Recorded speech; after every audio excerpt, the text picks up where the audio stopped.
మిత్రులారా, డాలర్తో మారకం రేట్లో రూపాయి పతనం దేశంలోనూ అంతర్జాతీయంగానూ భారత ఆర్థిక వ్యవస్థ గురించి ఆలోచించే వాళ్ళందరినీ ఆందోళనకు గురి చేస్తున్నది. 2014లో నరేంద్ర మోడీ ప్రధానమంత్రిగా అధికారం స్వీకరించినప్పుడు $1కు 58 రూపాయలు ఉన్న మారకపు రేటు ప్రస్తుతం 95 రూపాయల దగ్గర ఉంది. ఇది త్వరలో 100 రూపాయలకు కూడా చేరబోతుంది అని ఊహాగానాలు వస్తూ ఉన్నాయి. ఈ పతనానికి సంబంధించి అనేక విశ్లేషణలు ఉన్నాయి.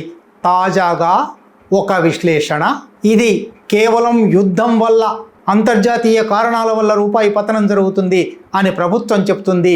అది నిజం కాదు. దీనికి పూర్తిగా మోడీ ప్రభుత్వ విధానాలే కారణం. మోడీ ప్రభుత్వం ప్రకటించిన విధానాలు ఒకటి, అప్రకటితంగా అమలు చేస్తున్న విధానాలు ఒకటి కావడం కూడా కారణం. యుద్ధానికి చాలా ముందు నుంచే రూపాయి పతనం ప్రారంభమైంది, కొనసాగుతున్నది. ఇది మోడీ ప్రభుత్వ విధానాల వల్లనే. ఈ విశ్లేషణ చేసింది ఎవరో నరేంద్ర మోడీ విమర్శకులు కారు, ప్రతిపక్ష కాంగ్రెస్ పార్టీ కాదు.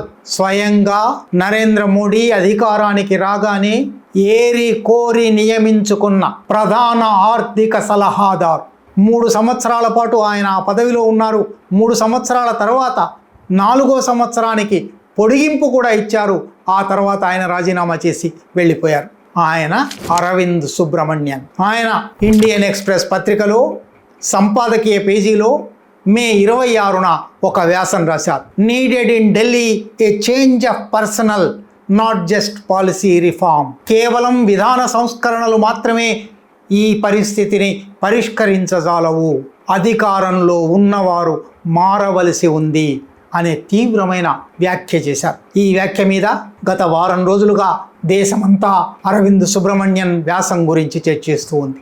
అరవింద్ సుబ్రమణ్యన్ వ్యాసంలో ఏమి చెప్పారు? మొట్టమొదట అసలు అరవింద్ సుబ్రమణ్యన్ ఎవరు? తమిళనాడుకు చెందిన అరవింద్ సుబ్రమణ్యన్ అంతర్జాతీయ ద్రవ్యనిధి సంస్థ ఇంటర్నేషనల్ మానిటరీ ఫండ్లో ఉద్యోగం చేశారు. Watson Institute for Institutional and Public అఫైర్స్లో బ్రౌన్ యూనివర్సిటీలో ఉద్యోగం చేశారు. అశోక యూనివర్సిటీలో ఉద్యోగం చేశారు. హార్వర్డ్ యూనివర్సిటీలో ఉద్యోగం చేశారు. ప్రపంచమంతా భారత ఆర్థిక వ్యవహారాల గురించి, చైనా ఆర్థిక వ్యవహారాల గురించి ఆయన పేరు పొందిన నిపుణుడు. అందువల్లనే భారత ప్రభుత్వం 2014 మేలో నరేంద్ర మోడీ అధికారంలోకి వచ్చారు. అంతకు ముందే Raghuram Rajan chief economic adviser to prime minister అనే పదవిలో 2013 సెప్టెంబర్లో రాజీనామా చేసి ఆయన రిజర్వ్ బ్యాంకు గవర్నర్గా వెళ్ళిపోయారు. సెప్టెంబర్ 2013 నుంచి అక్టోబర్ 2014 వరకు ఆ పదవి ఖాళీగా ఉంది. Chief economic adviser to the prime minister ఎవరూ లేరు.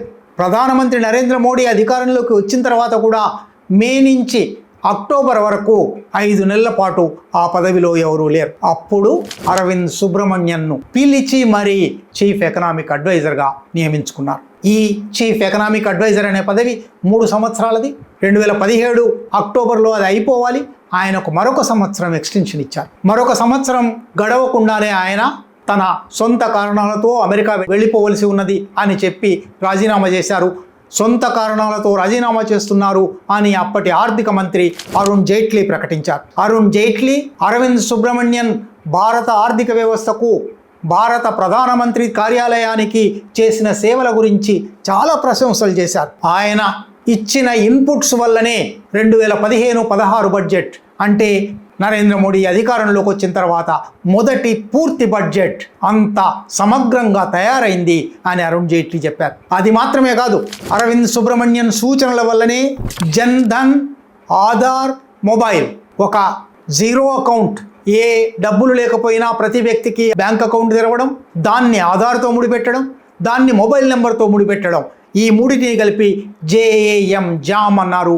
జన్ ధన్, ఆధార్, మొబైల్ అనే సూచన అరవింద్ సుబ్రమణ్యన్ ఇచ్చిందే అన్నారు. ఈ వివరాలన్నీ ఎందుకు చెప్తున్నానంటే, అరవింద్ సుబ్రమణ్యన్ ఏదో మామూలు విమర్శకులు కారు. స్వయంగా నరేంద్ర మోడీ దగ్గర ఆర్థిక మంత్రిగా ఉన్న అరుణ్ జైట్లీయే చాలా గౌరవించిన, చాలా ప్రశంసించిన ఆర్థికవేత్త. ఆయన 2018లో ఈ పదవి నుంచి వెళ్ళిపోయిన తర్వాత హార్వర్డ్ యూనివర్సిటీలో కెనెడీ స్కూల్లో విజిటింగ్ లెక్చరర్గా ఉన్నారు. అశోక యూనివర్సిటీలో కొంతకాలం పనిచేశారు. కానీ ప్రతాప్ భాను మెహతా అనే మరొక ప్రొఫెసర్ రాజీనామా చేయవలసి వచ్చిన కారణం వల్ల నిరసనగా ఈయన కూడా రాజీనామా చేశారు. ఆ తర్వాత పూర్తిగా అమెరికా వెళ్ళిపోయి 2021 నుంచి వాట్సన్ ఇన్స్టిట్యూట్లో అంటే బ్రౌన్ యూనివర్సిటీలో పనిచేస్తూ ఉన్నారు. ఆయన రాసిన వ్యాసంలో 4-5 విషయాలు తప్పకుండా మనం గమనించవలసినవి. మొట్టమొదటిది రూపీ క్రైసిస్. ఇవాళ ఏర్పడిన రూపాయి సంక్షోభం ఇరాన్ యుద్ధం వల్ల కొంత తీవ్రతరమైన మాట నిజమే కానీ అది యుద్ధానికి ముందు నుంచే కొనసాగుతున్నది. యుద్ధానికి 2-3 సంవత్సరాల ముందు నుంచి అంతర్జాతీయంగానే తుర్కీయే మినహా మిగిలిన ఏ దేశంలోనూ ఆ దేశపు కరెన్సీ ఇంతగా పతనం చెందలేదు. 2022 నుంచి యుద్ధం మొదలైన ఫిబ్రవరి 2026 వరకు వరుసగా 3.5 సంవత్సరాలు రూపాయి పతనం నిరాటంకంగా కొనసాగి 20% తగ్గిపోయింది. ఇది రిజర్వ్ బ్యాంక్ అనేక చర్యలు తీసుకున్నప్పటికీ, ఈ రూపాయి పతనాన్ని అడ్డుకోవడానికి ప్రయత్నాలు చేసినప్పటికీ ఇది జరగలేదు అని ఆయన స్పష్టంగా చెప్పారు.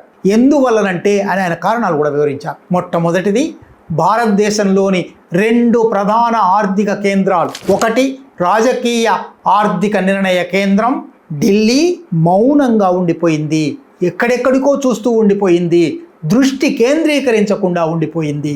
రెండో కేంద్రం ముంబై ఆర్థిక కేంద్రం. ఈ ఆర్థిక కేంద్రం ఒక ఘటన మీద ఒక ఘటన తోసుకొస్తుంటే ఆ ఘటనల్లో పడిపోయింది తప్ప దూరదృష్టి వహించలేకపోయింది అని ఆయన చెప్పారు. అక్కడి నుంచి ఇంకా కాస్త ముందుకు వెళ్ళి ఈ రూపాయి పతనం వల్ల ఏం జరుగుతుంది, రూపాయి పతనం దేనికి సూచన కూడా ఆయన చెప్పారు. రూపాయి పతనం అనేది భారత ఆర్థిక వ్యవస్థ మీద అంతర్జాతీయ ద్రవ్య పెట్టుబడికి, అంతర్జాతీయ మదుపుదారులకు విశ్వాసం సన్నగిల్లడానికి సూచన. ఈ విశ్వాసం సన్నగిల్లినందువల్ల అంతర్జాతీయ మదుపుదారులు తమ పెట్టుబడులు ఉపసంహరించుకుంటున్నారు, తమ పెట్టుబడులు వెనక్కి తీసుకుంటున్నారు. అందువల్ల రూపాయి పతనం మరింతగా జరుగుతుంది అని ఆయన ఒక లెక్కిచ్చారు. ప్రైవేట్ కార్పొరేట్ ఇన్వెస్ట్మెంట్ 2000-2010 ఆ కాలంలో, ఆ దశకంలో భారత జాతీయోత్పత్తిలో విదేశీ ప్రైవేట్ కార్పొరేట్ పెట్టుబడి 17% ఉండేది. ప్రస్తుతం అది అందులో సగంగా ఉంది. అంటే విపరీతంగా విదేశీ కార్పొరేట్ పెట్టుబడి ఉపసంహరణ జరిగింది. అది భారత ఆర్థిక వ్యవస్థ మీద విశ్వాసం లేకపోవడానికి కారణం. ఈ విశ్వాసం కల్పించడానికి ప్రభుత్వం అనేక చర్యలు తీసుకుంది. ఆ వివరాలు కూడా ఆయన చెప్పారు. ప్రభుత్వం ఏమీ చేయలేదని అనడం లేదు, ప్రభుత్వం అనేక చర్యలు చేసుకుంది. ఒకటి, గూడ్స్ అండ్ సర్వీసెస్ ట్యాక్స్ ఏర్పాటు చేసింది. దాంట్లో కార్పొరేట్లకు అనుకూలమైన రాయితీలు, కోతలు విధించింది. అందువల్ల విదేశీ పెట్టుబడిని ఆకర్షించడానికి ప్రయత్నించింది. అట్లాగే లేబర్ లాస్, కార్మిక చట్టాలను రేషనలైజ్ చేయడానికి, కార్పొరేట్లకు అనుకూలంగా మార్చడానికి ప్రయత్నం చేసింది. 3, ఫారిన్ డైరెక్ట్ ఇన్వెస్ట్మెంట్, విదేశీ ప్రత్యక్ష పెట్టుబడికి సంబంధించిన సూత్రాలను, నిబంధనావళులను, ఆంక్షలను చాలా వరకు సడలించింది. 4, యూరోపియన్ యూనియన్తో ఫ్రీ ట్రేడ్ అగ్రిమెంట్ చేసుకుంది. 5, అమెరికాతో ట్రేడ్ డీల్ కోసం సిద్ధంగా ఉన్నానని ప్రకటించింది. ట్రేడ్ డీల్ జరగబోతూ ఉంది. ఈ చర్యలన్నీ చూస్తే విదేశీ ప్రత్యక్ష పెట్టుబడి మరింత పెరగడానికి, అందువల్ల రూపాయి మెరుగు కావడానికి అవకాశం ఉండేది. కానీ ఈ చర్యలేవి కూడా, ఆయన ఒక మాట రాశారు, ప్రభుత్వం ఇంకా ఏం చేయాలి, నేను ఇన్ని చేశాను కదా అనొచ్చు, కానీ ఈ చర్యలేవి మదుపుదారుల విశ్వాసాన్ని పెంచలేదు. ఎందువల్ల పెంచలేదు కూడా ఆయన వివరణ ఇచ్చారు. అందుకు కూడా ఒక 5 కారణాలు రాశారు. ఒకటి, దేశంలో ఆర్థిక పెట్టుబడుల నియంత్రణ యంత్రాంగాన్ని కొద్దిమంది ఆశ్రిత పెట్టుబడిదారులకు అనుకూలంగా వక్రీకరించడం జరిగింది, మార్చడం జరిగింది. Tilting the regulatory playing field in favour of a few large corporate houses at the expense of other investors. పెట్టుబడిదారులందరూ సమానమే, ఎవరైనా మా దగ్గర రావచ్చు అనే అభిప్రాయం బయటి అంతర్జాతీయ పెట్టుబడిదారులకు కలగలేదు. కొందరు పెట్టుబడిదారుల పట్ల ఈ ప్రభుత్వం పక్షపాతంతో ఉంది, అందువల్ల మేము అక్కడికి వెళ్ళలేము అనే అభిప్రాయం కలిగింది. ఇది మొదటిది. 2, ఫేవరింగ్ ద బీజేపీ స్టేట్స్. దేశంలోనే భారతీయ జనతా పార్టీ పాలిత రాష్ట్రాల పట్ల ఒక వైఖరి, ఇతర రాష్ట్రాలకు వెళ్లే పెట్టుబడి పట్ల మరొక వైఖరి తీసుకున్నారు. ఇది అంతర్జాతీయంగా భారత ఆర్థిక వ్యవస్థ పట్ల విశ్వాసాన్ని తగ్గించింది. 3, weaponising the state's coercive apparatus to target political opponents and businesses. తమకు ప్రత్యర్థులుగా ఉన్న రాజకీయవాదుల మీద, తమకు ప్రత్యర్థులుగా ఉన్న వ్యాపారవేత్తల మీద ప్రభుత్వం చర్యలు తీసుకోవడం ప్రారంభించింది. రెగ్యులేటరీ యంత్రాంగాన్ని ఆయుధాలుగా వాడింది. ఇది ఒక భయాన్ని కల్పించింది. అందువల్ల భారత ఆర్థిక వ్యవస్థలో విశ్వాసం సన్నగిల్లింది.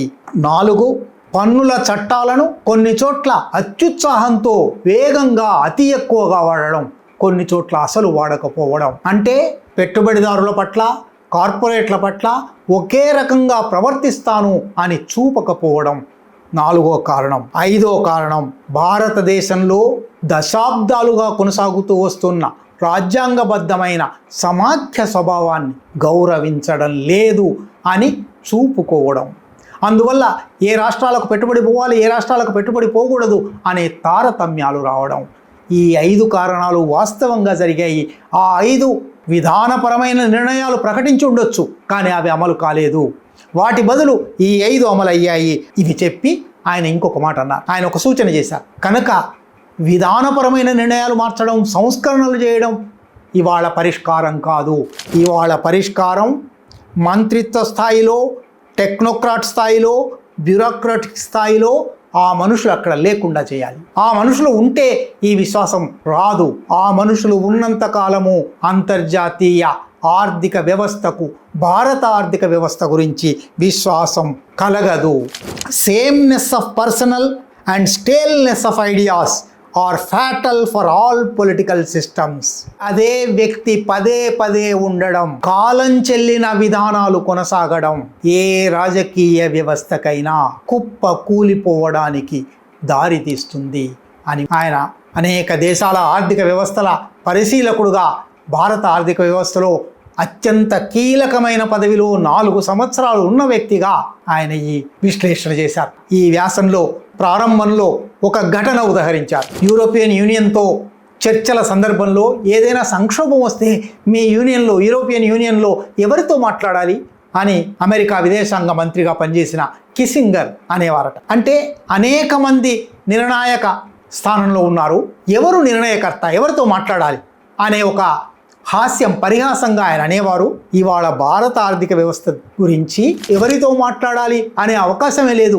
అక్కడ ఉన్న వాళ్ళు ఎవరైనా సరే వాళ్ళు పనికిరారు అనే స్థితి ఉంది అని ఆయన ముగించారు. బహుశా భారత ఆర్థిక వ్యవస్థ గురించి నరేంద్ర మోడీ పాలనలో రూపాయి పతనానికి సంబంధించి ఇంత తీవ్రమైన ఘాటైన విమర్శ నరేంద్ర మోడీ ప్రధాన ఆర్థిక సలహాదారుగా 4 సంవత్సరాలు పనిచేసిన వ్యక్తి నుంచి రావడం ఇవాళ భారత ఆర్థిక వ్యవస్థ గురించి ఆలోచించే వాళ్ళందరూ తీవ్రంగా ఆలోచించవలసిన విషయం.